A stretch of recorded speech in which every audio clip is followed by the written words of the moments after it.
கிறிஸ்துவுக்குள் பிரியமான தேவனுடைய பிள்ளைகளே, இந்த நாளின் காலை நேரத்திலே இயேசுவின் நாமத்தினால் உங்களை அன்போடு வாழ்த்துகிறேன்.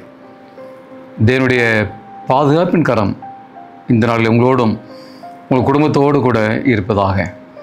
இன்றைய ஜீவ வார்த்தையாக 37வது சங்கீதம் 25வது வசனத்தை வாசிக்கிறேன். நன்றாய் கவனிங்கள். நான் இளைஞனாய் இருந்தேன், முதிர் வயது உள்ளவனுமானேன்.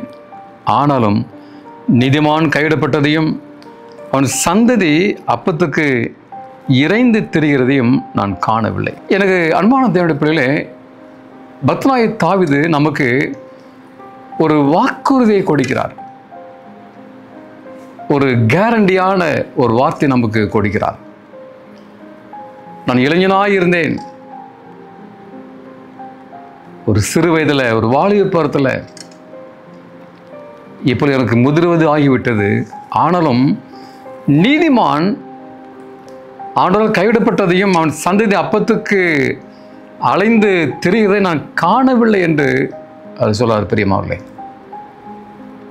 அவருடைய வாழ்க்கையில் இப்படிப்பட்ட நபர்களை,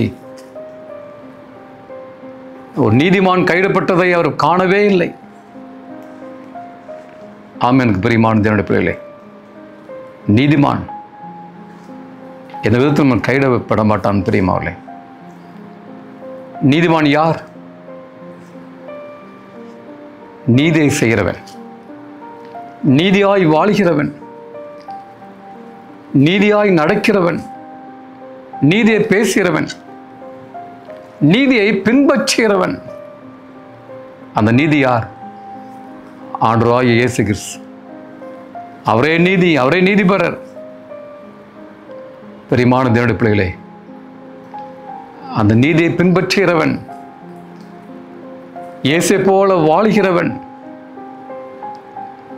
அவருடைய சந்ததி, அவருடைய பிள்ளைங்க, பேர பிள்ளைங்க, அவருடைய சந்ததி அப்பத்துக்காக, தண்ணீருக்காக, உணவுக்காக அலைந்து திரிந்தது இல்லை என்பதை நான் காண்கிறேன் என்று சொல்லுகிறார். பிரியமானவர்களே, நீதிமான் எப்படிப்பட்ட சூழ்நிலை கைவிடப்பட மாட்டான். கைவிட்டாலும் அவன் விழுந்தாலும் எழுந்திருப்பான். பிரியமானவர்களே,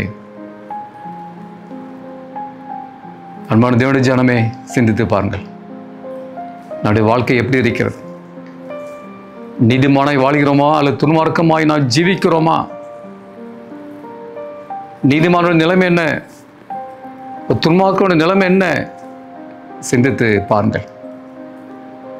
அன்பான தேவனுடைய ஜனமே, அந்த நீதியை பின்பற்றுவோம், நீதியாய் வாழுவோம். அந்த நீதிபர இயேசு கிறிஸ்து அவரை போல வாழ்வோம், அவருடைய வழியில் நடப்போம்.